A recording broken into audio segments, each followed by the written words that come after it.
কোটা না, এটা আমাদের অধিকার, সেজন্য এগুলো সব অযৌক্তিক।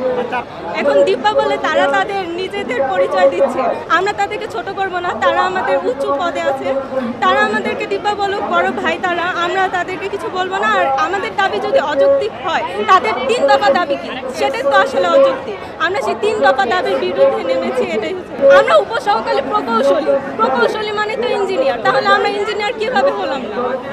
সেটা হচ্ছে তাদের মেন্টালিটির পরিচয় দিচ্ছে, তারা আমাদেরকে ছোট করে। তারা যতই ছোট করুক, তাদের দাবি যদি অযৌক্তিক হয়, তারা নিজেরাই নিজেদের ছোট করতেছে। এই বিষয়ে এখন আর কিছু বলার তো নাই।